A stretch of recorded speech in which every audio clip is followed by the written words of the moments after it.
a woman who's written for a long time. I've been happy to have her in some workshops that I run at Mercyhurst University. She puts a lot of craft into her work so that it seems direct and simple, and you don't know what's going on underneath until it jumps up and slaps you in the forehead. So get prepared to be slapped in the forehead by Cat Wolper.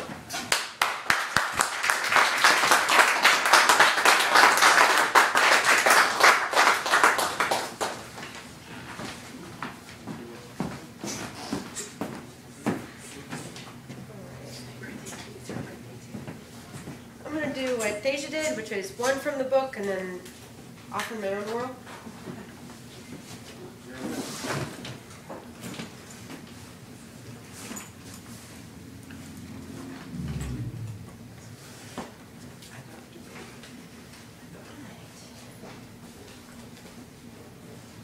I think my favorite one of my favorites got to be Whimper. So here's Whimper. It's no howl, but it'll do, to stir the awareness of my generation.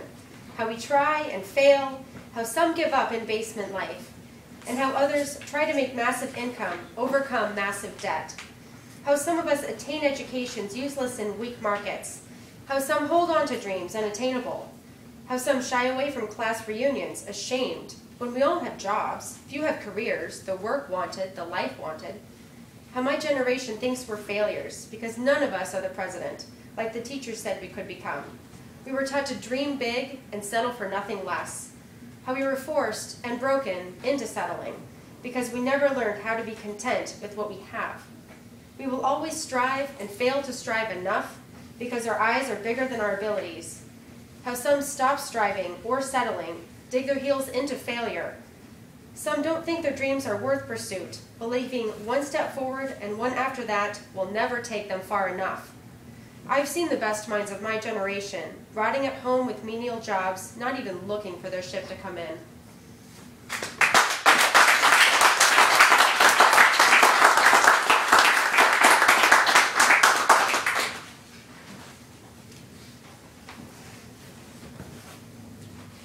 This one is from a request from Heidi. Bliss. It's I don't want to say like a riddle. It's like a riddle poem. I have a little white slice of bliss in my pocket, whispering the sweet deliriums of my memories. Thin and flimsy, it withstands the trials of being used and reused. It hurts something deep to return the pet it lent me, allowing it to thrive with its siblings. But the hurt is numbed somewhat by capturing another domestic prize that will in turn capture me.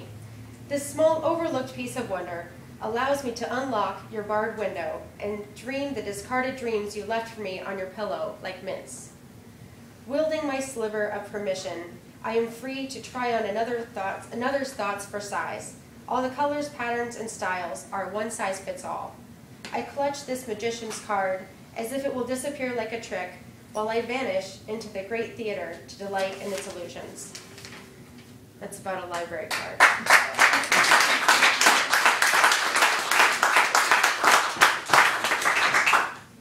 In case you missed it. Okay, this is Mind the Paper. It has to do with being published. I wrote this in '07, way before this came out, but it was about how important the paper, it was based on a conversation I had about how important the paper is when you're trying to sell your book. Mind the paper. You can celebrate sunsets or lament over loss. You can pause over politics or cringe at oil costs, but please mind the paper. You can sing about students or your cellars with snakes. You can lilt over leaves or unsteady earthquakes, but please mind the paper. You're prepared to be published and you'll do it yourself. It must be in mouths and memories, not on dusty bookshelves. So please mind the paper. Only when sheets are smooth will hardcovers hark to hand. They'll cater all copies, dousing the mindless demand. So always mind the paper.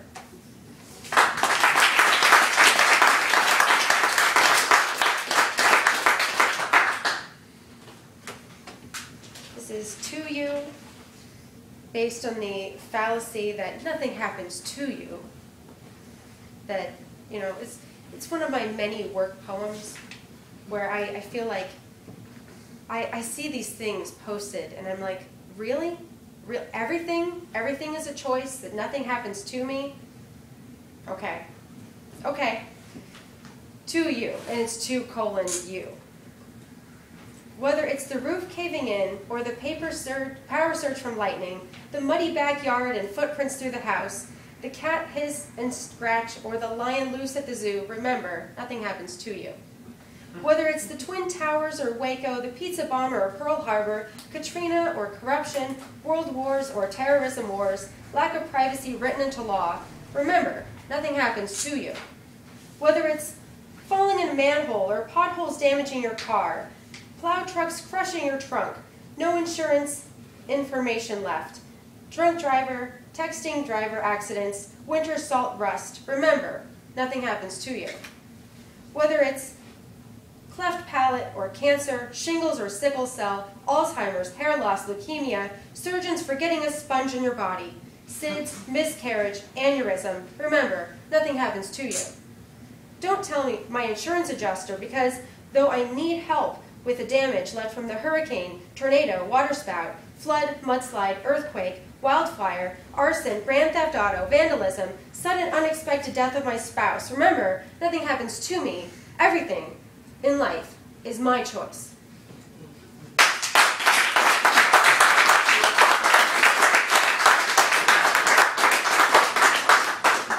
Thank you. I'm like, I can think of about 100 different things. Okay.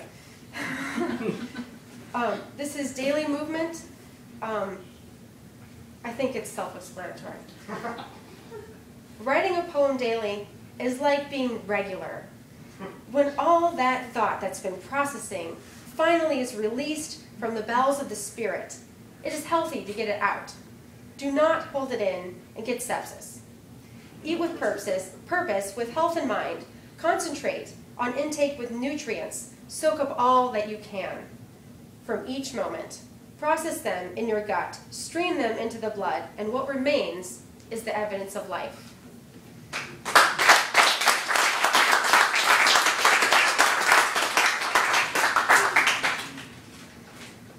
This is celebration. It's about having a birthday because it's my birthday. Happy birthday. So I decided to do. No. Okay, so this is the birthday poem. Celebration. Just a quiet celebration out of town. Nothing challenging to plan. There doesn't need to be singing and dancing and cake, but there does need to be music. Whatever's piped in for free will be fine. And food. Wherever you want to eat will be wonderful. There doesn't need to be gifts, matching apparel, funny hats, or expensive entertainment. Just bring yourself. We can find something to laugh at if we think about it, and someone to laugh with if we notice one another. We can find somewhere to go if we look ahead, and somewhere to have been from, too. We don't need to have index cards for conversation topics, or any help from DC or Hollywood for advice or gossip. We don't need a crowd to not feel lonely. We don't need a chocolate fountain to feel sinful. You'll see. We'll explore this town with our eyes open and find each other.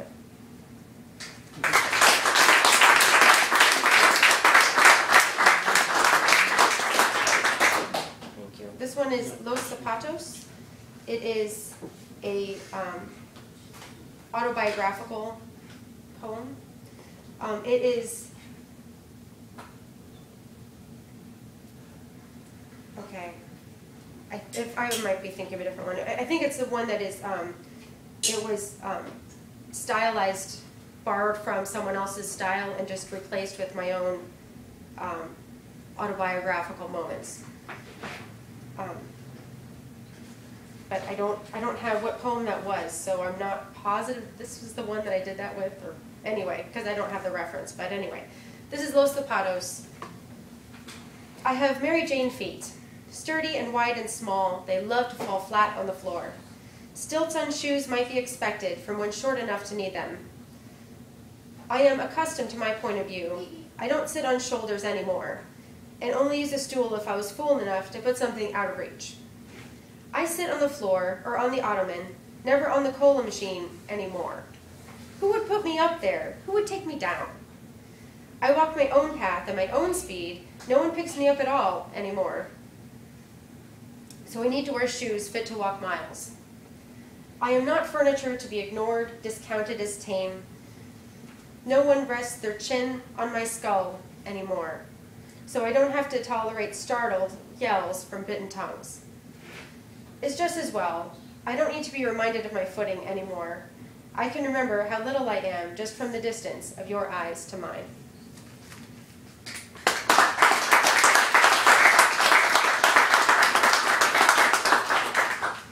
This is Perfect Present. I wrote it on Christmas a few years ago. I got everything on my list and much more, including the thing I saw while shopping and didn't buy for myself. But I keep returning to the pile of thoughtful presents from family, looking for something I never find. I don't know what I expect to appear, but I keep looking for it. Maybe next time I look, it will be there. Under cookies and computer, under sweater and sideways, really small, tucked in a corner, the last thing on my list.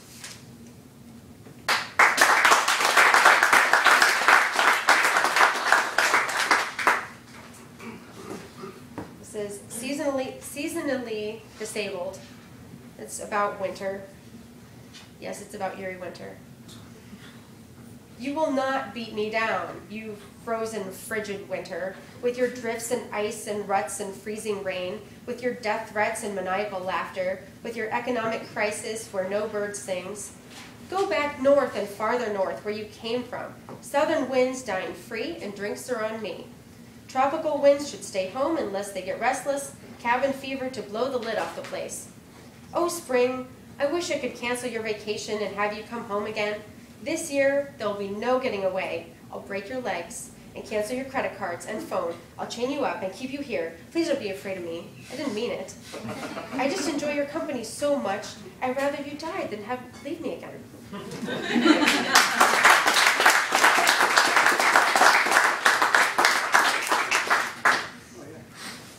And this is another one in reference to the book, and this was, again, written several years ago.